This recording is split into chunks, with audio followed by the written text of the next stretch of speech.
Hey folks, thanks for joining me. This is Piano Man Steve with the Piano Man Approach, and today we're going to be doing a song demonstration for Wonderful Tonight by Eric Clapton. We're going to look at some different kinds of options that you can use to express this song using the Piano Man Approach method, and we're going to, of course, run it through my simple 5-step song learning formula, which is pretty magical. And for those of you who don't know what the Piano Man Approach is, just very quickly, it's a method where you don't have to read any music on any pages. We use chord symbols, we use rhythm patterns, and we use simple improv techniques that are all relatively easy to learn, and it cuts the song learning time down to a matter of minutes for pretty much anything that you want to learn as far as a popular song or a country song or anything like that. And it gives you a myriad of different options for how to play it going forward, so you can kind of make it your own, and you can keep making it cooler and better the more sophisticated you get with your piano skills. So it's a really, really fun alternative way to approach things than reading notes on a page. And so let's get started. We're going to look at Wonderful Tonight by Eric Clapton, and I like this song for a number of reasons. Obviously, it's a great tune and it's gorgeous. But I also like it because it gives us an opportunity to further dispel the myth that somehow, guitar-based songs don't work on piano. And it gives us a chance to look at some ways to create the essence of something that might have been done on guitar and find a way to translate it to the piano that's effective. So, first things first, let's run the song through my song learning formula. Let me bring the formula up on the page here. So as you can see, it's the glide formula, because when you know these steps, you should be able to glide right through learning a song. So step number 1 is G. You get the chords. You can usually do that for free somewhere, but sometimes you can't. But a lot of times someone will have it out there just over the top of the lyrics. That works. Or you can go to a place like halleonard.com, who has sheet music for a lot of stuff, and you should be able to buy it pretty cheap and have a lead sheet with guitar chords and whatnot. So I'll leave that up to you as to where you go. But you get the chords, then the next thing that you do is you listen to the song. L, listen to the song. And of course, that's available pretty much anywhere. Just find it on YouTube, find it on Spotify, or wherever you like to listen to music. So we listen to the tune, and I'm going to assume that you press pause and had to listen to it right now. And then when you come back, we go to I, which is identify the feel. And by feel, we mean rhythm pattern. Now, there are 4 essential feels that I teach the Piano Man Approach. And this song is interesting because it fits one of them, but it also is something where we can kind of slide it through the cracks and not really use any of the 4 official ones. But let's just look and see which one it fits, because it's a good way to go about learning a song. So the first feel goes like this, and it's the what we call the basic feel, and that's your left hand just kind of using quarter notes. 2, 3, 4, 1, 2, 3, 4. And then you come down just for the sake of having something to do with your right hand. For right now, we just come down on 1, 2, 3, 4. So we just check and see, how does the song work if we try that rhythm pattern out. It's late in the evening. I don't really like it at all, right? It's too choppy. Wondering what clothes to wear. Puts on her makeup. Sorry, I've got a little frog in my throat, so my voice sounds a little bit like Peter Brady from the Brady Bunch. It's cracking as if I haven't gone through puberty yet today. But the point is, probably not a basic feel. So then we move on to some of the other ones, like the country feel, which is like this, and I won't explain how to use it because it's not how we do this song, but it's late in the evening, wondering what clothes to wear. I think we can rule that one out if we're trying to sound anything like the recording. That sounds a little bit too much like we're having a hoedown. So that was the country feel. We know it's not the waltz feel because this song has 4 beats and a measure. 1, 2, 3, dee, dee, 4, 1, 2, 3, 4, 1, 2. Wondering what clothes to wear, right? So we're not, a waltz feel only has 3 beats per measure, so we can rule that out. So let's try what I call the syncopated or the heartbeat feel. And that is the left hand coming down like so. 1, 2, and 3, 4, and 1, and 2, and 3, and 4. Thump, thump, thump, thump, thump. The heartbeat, right? Okay, now let's try, and you put quarter notes over the top of it like so.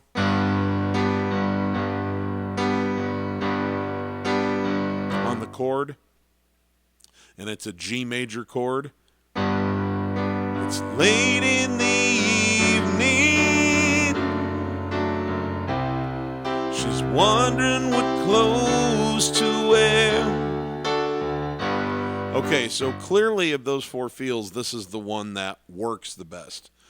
Now, we're going to look at some other options here before we move on from the feel, because what we really want to do is kind of figure out what's our true north going to be as far as the rhythm structure of the song. And I would say that it is certainly okay to use that heartbeat feel if you want, but it's got a lot of pace to it, right? It's a little more bouncy maybe than what you're looking for from this song.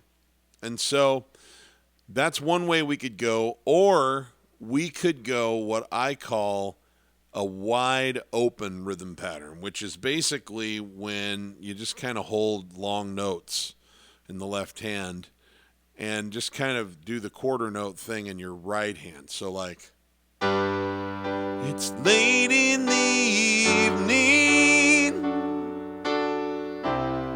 She's wondering what clothes to wear. Puts on her makeup. And then occasionally you can throw in the thump thump, right? As you're moving from chord to chord. So it gives you a little bit less consistent bounce. So it's not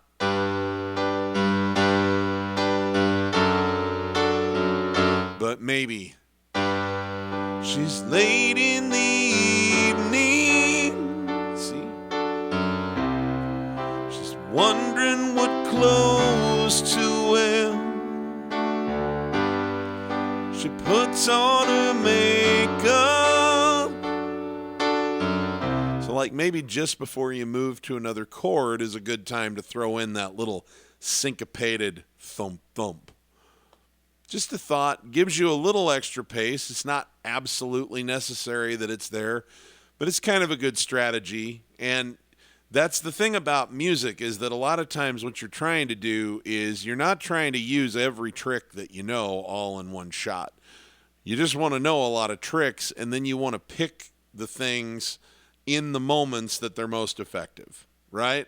So whenever we can, we make it simple, and then occasionally we look for something where we can add a little bit of flair or a little bit of character to it beyond that. So, but I'd say in my case, I would probably play this as more of a wide open. I would not probably do constant heartbeat, and yet I would still probably throw in a heartbeat every once in a while as I'm moving from chord to chord, to give it a little bit of extra pace and a little bit of extra flow. So as opposed to late in the evening,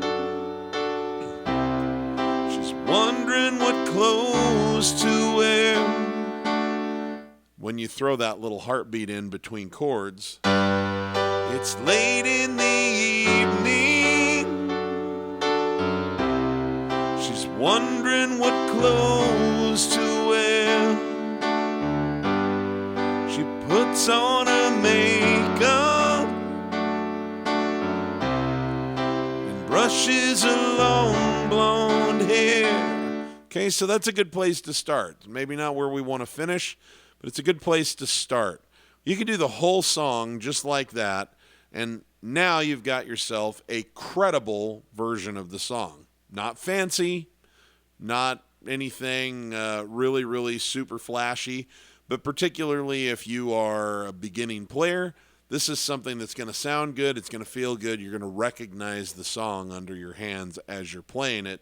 So it's a nice place to start. And for a more advanced player, this is something you can have under your hands almost the first time that you sit down and read through the chords, right? And then you can start adding flourishes and nuances from that point. So the next step after we identify our feel like this is we want to drill it down, meaning you want to get it really, really under your hands in this very simple form so that you're not guessing, where the chords are going, and your hands are kind of used to moving where they need to move. And then from there, we can do some enhancements. So I would just run through it a couple of times. G chord, a D over F sharp, C major, D major. And I have the chords and the lyrics written down in the video description so that you can reference them right below this video.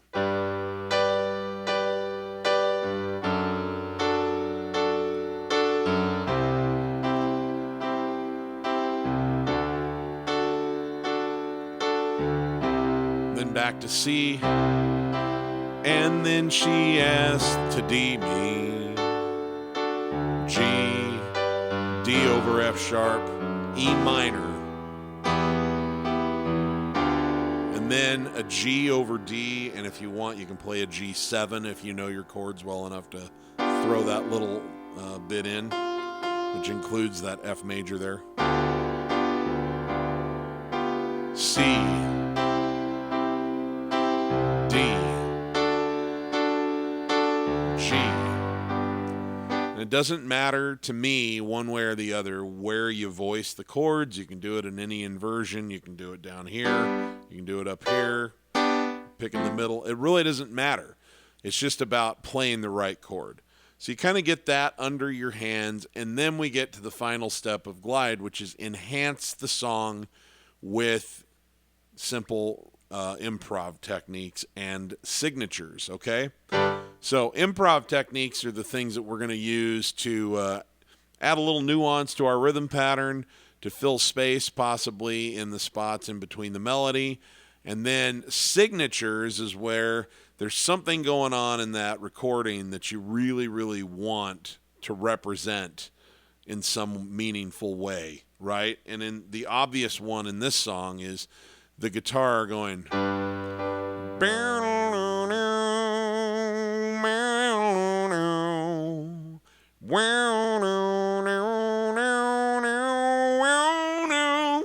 right? And obviously, as a piano player, you have to accept that you can't make the piano bend notes like that. So you're not going to sound like a guitar, but you can play that line. So if we were to pick it out, it goes like B, B, A, G, A, B, A, G, E, B, A, G, A, B, C, E, D, right?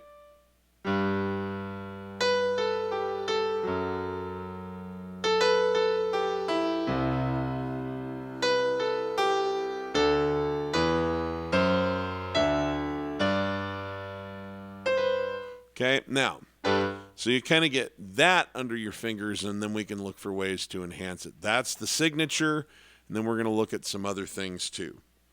So how do we go about this? How do we make this more interesting than just playing straight quarter notes over that simple, that wide open rhythm pattern with the occasional heartbeat in it? Well, sometimes what you can do is just make one of the easy things you can do is to take what you're doing with your right hand and make it more unpredictable. So rather than so consistently 1, 2, 3, 4, 1, it can just be like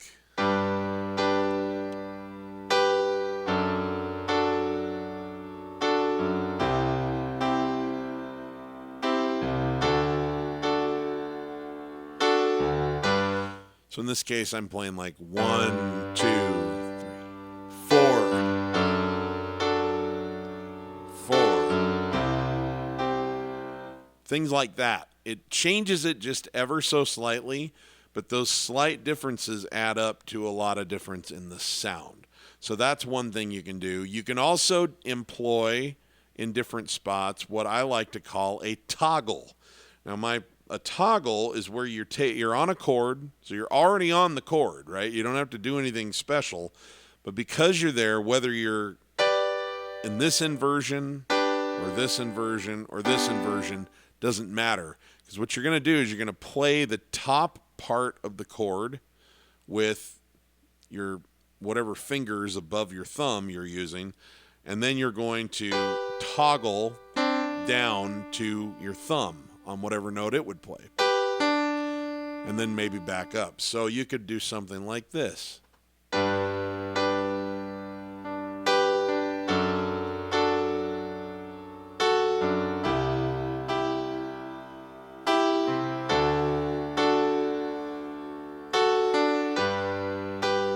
Late in the evening, she's wondering what clothes to wear. She put on her makeup. Now, it doesn't have to be that sparse either. You could toggle all the way through, and that you could make that your rhythm pattern. It could be just late in the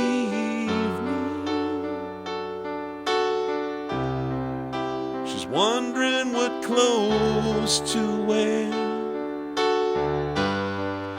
She puts on a makeup. So what I'm trying to do is present you with different options, because the thing is, different options are going to sound good to the ear of different people who are playing. And what I want you to do more than anything else is give yourself the privilege of deciding the way you like it to sound. Right? And to give yourself options so that it doesn't even have to sound the same way every time you play it. So I tend to just sort of mix it up a little bit, and I make a lot of choices in the moment. So I don't even know how it's going to go until I sit down and play. The essence is there because I'm always playing the right chord progression. I'm always playing essentially the same kind of rhythm pattern, but how I execute it in the moment kind of changes. So it keeps the song fresh for me, and I don't get tired of playing it. Keeps it enough the same for my listeners that they don't ever not recognize the song. But it just makes it more interesting for me, and it's also more spontaneous, which I think makes for better art and certainly just a more fun experience for the person playing.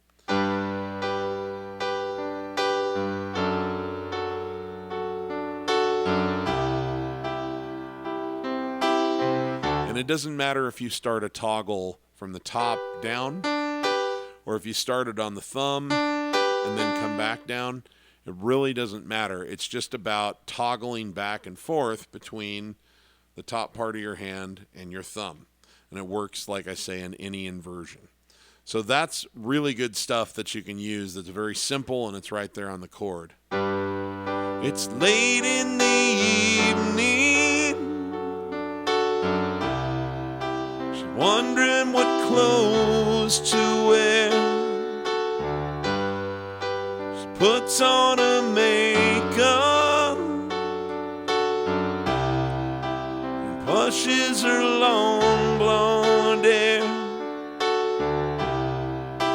and then she asks me, do I look alright? I say yes, you look wonderful tonight. And hopefully you'll all be doing a little bit better job with the singing than I'm doing today. And I apologize for that. It's just one of those days for me anyway. So that's something that you can be looking at. Another thing that you can do with this, when you're dealing with a wide open rhythm pattern where you're doing a lot of long held notes in the left hand, it usually means that it's kind of a slow song, and so you're not trying to add too much pace. And one thing you can do to make it a little more interesting is take the chord that you're on and break it up into sort of an arpeggiated bass. Now I'd leave I guess the best rule of thumb is not really about leaving out the 3 or the 5 of the chord. In this case, G. So like, what is this? 1, 2, 3, 4, 5. 3 is B, 5 is G, right? It's more about you want to play whatever the low note in the chord is, and then maybe skip the next interval and then go to the second interval in there, and then come back down on your thumb with basically the same note that you play with your pinky. So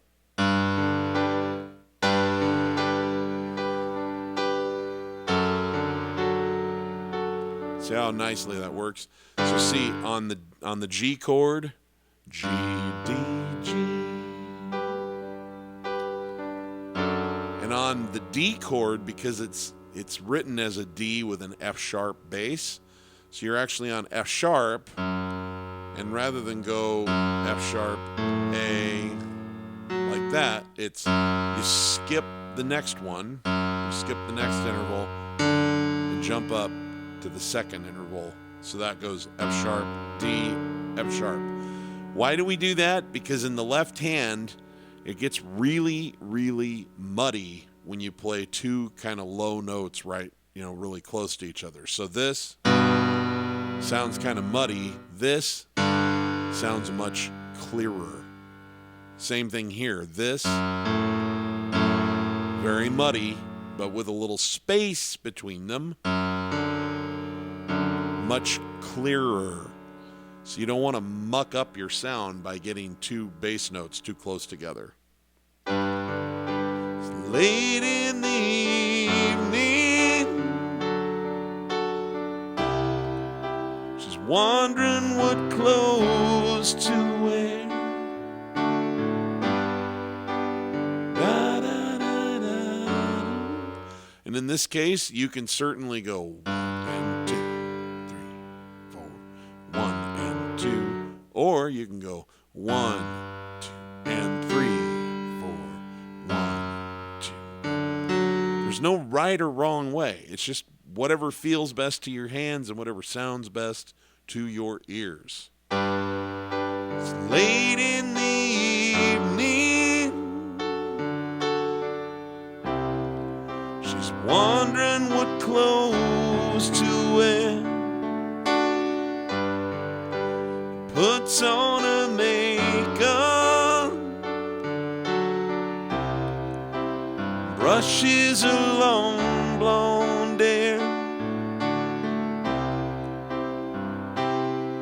So now all of a sudden we've gone from something pretty boring, just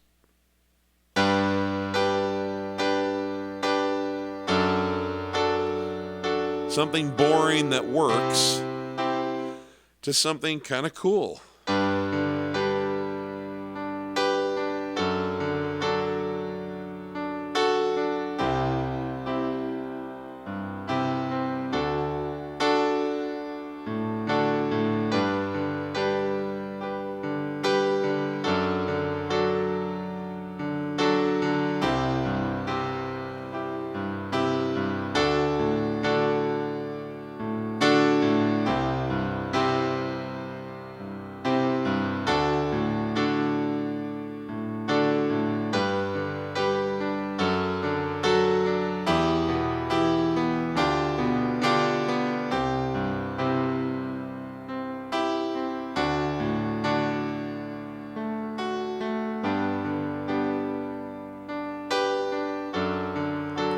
So, see how very, very quickly, if you know the tools. Now, obviously, if you've never worked with this method before, maybe you don't know the tools. But if you know the tools, you know the basic rhythm patterns that we teach, you know how to read chord symbols, you understand how chords are formed and all of that kind of stuff, and you know these simple sort of chord-based improv techniques, you can move to some pretty cool sounding stuff pretty darn fast. And then you have loads and loads of choices to make it interesting for yourself. And that's what I love about this method. Now let's talk about the signature line. We talked a little bit about it earlier.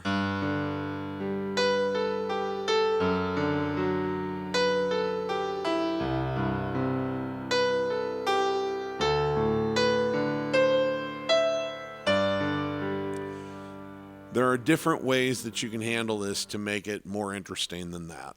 One thing that that I really like is harmonizing. It's popular to harmonize notes on thirds, and what that eventually or just basically means is that you're here, so it's like 1, 2, 3.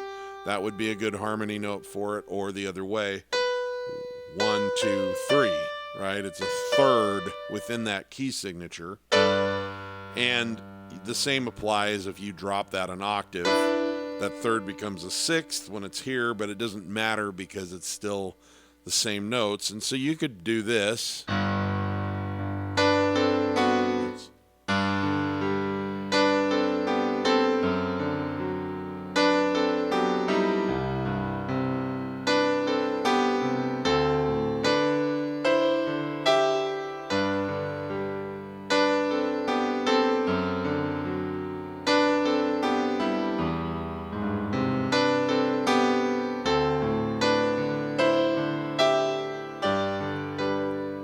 That's one option.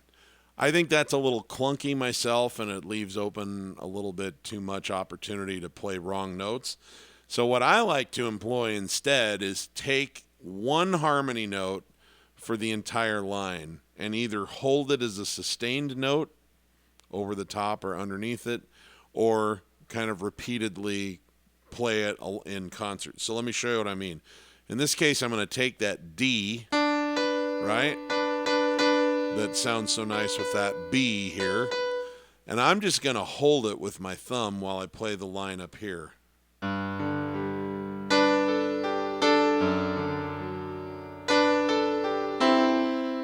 Then when we get down here, I will harmonize that E with the C. But notice,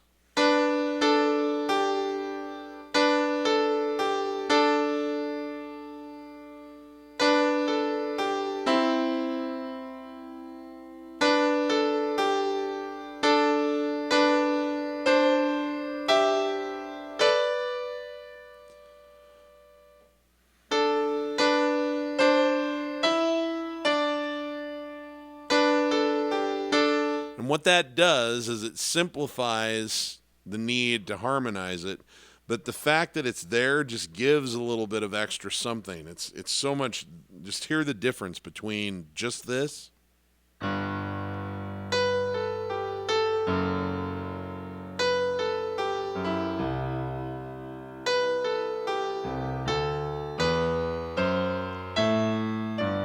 Right? And this.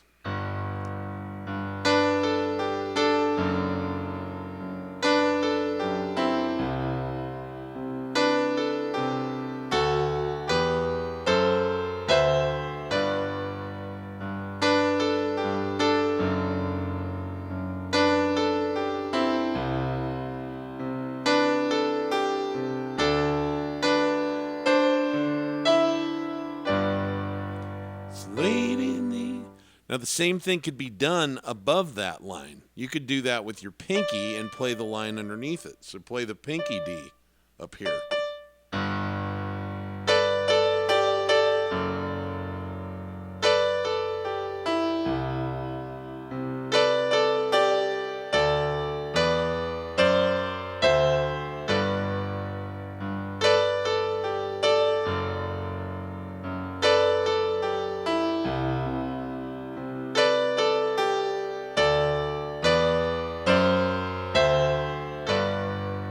Two different sounds using a very similar kind of technique, but very, very effective, and it gives you a little something to work with on that.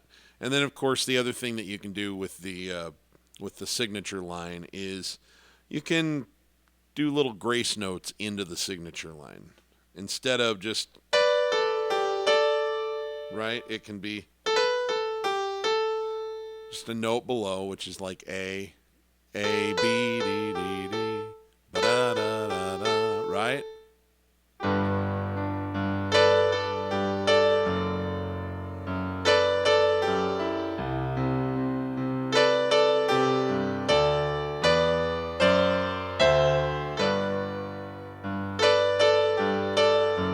Same if you're playing it below, playing the harmony note below.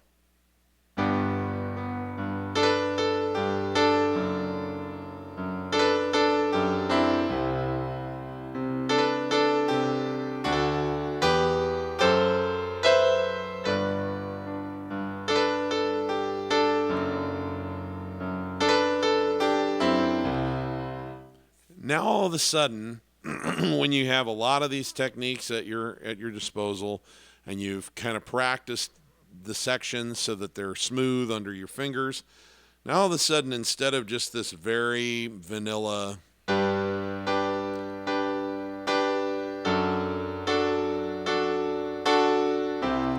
again, like I say, it may be vanilla and it may be boring, but it's fast and it's credible. It works. But now you've got so much more to work with.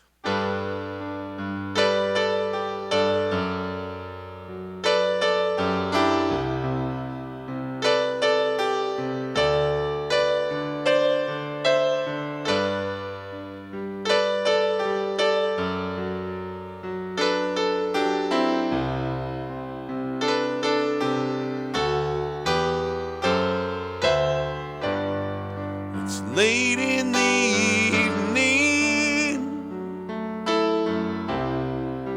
wondering what clothes to wear. She puts on her makeup and brushes her long blonde hair, and then she asks me, do I look all right? And notice, at different times, sometimes I'm using the toggles, sometimes I'm playing, just.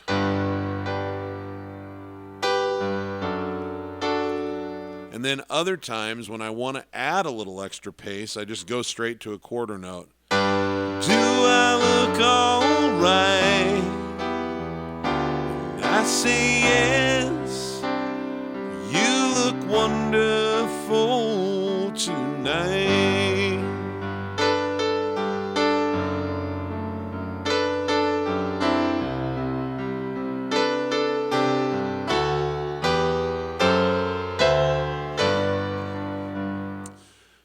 And then if you're not a singer or you don't want to sing and you want to play the melody in this, then, you can either, if you happen to read music, then a lead sheet from someplace like Hal Leonard might have the melody notated out, or you can do some simple ear training to learn how to pick melodies out. And this very same technique, we can basically do a little extension called flow, where you find the melody, you learn you learn it in a simple way, which is and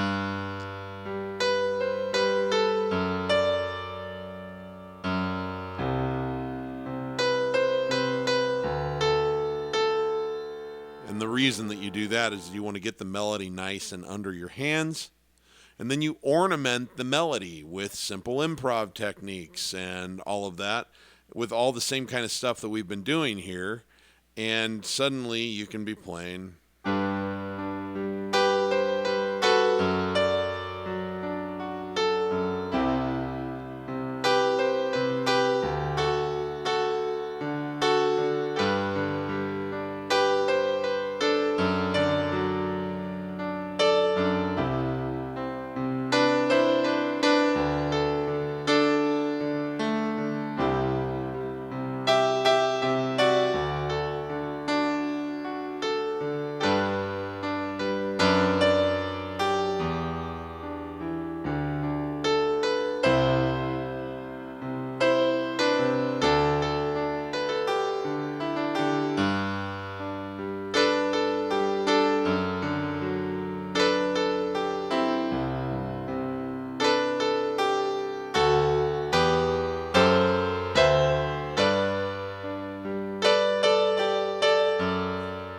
So there's a lot of mileage you can get out of getting these tools in your toolbox.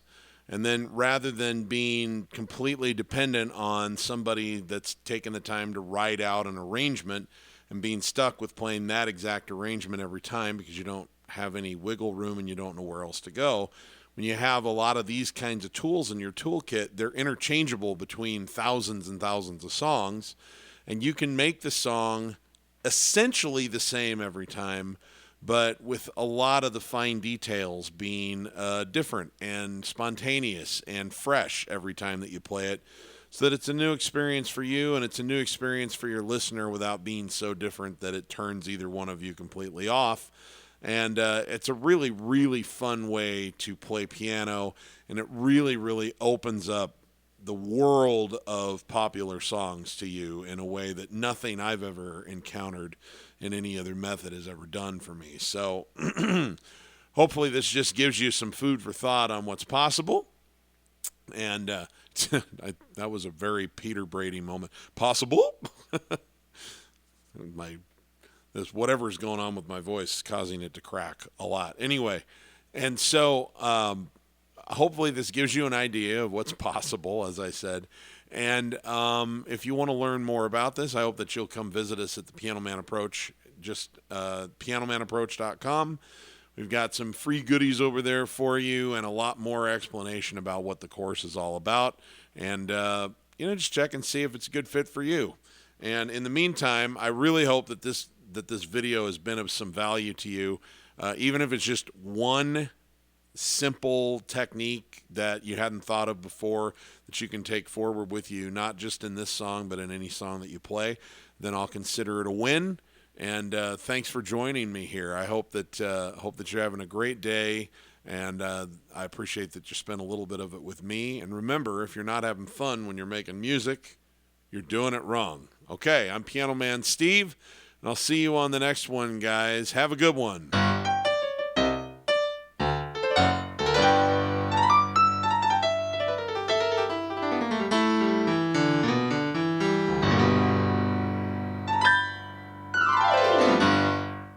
Bye-bye.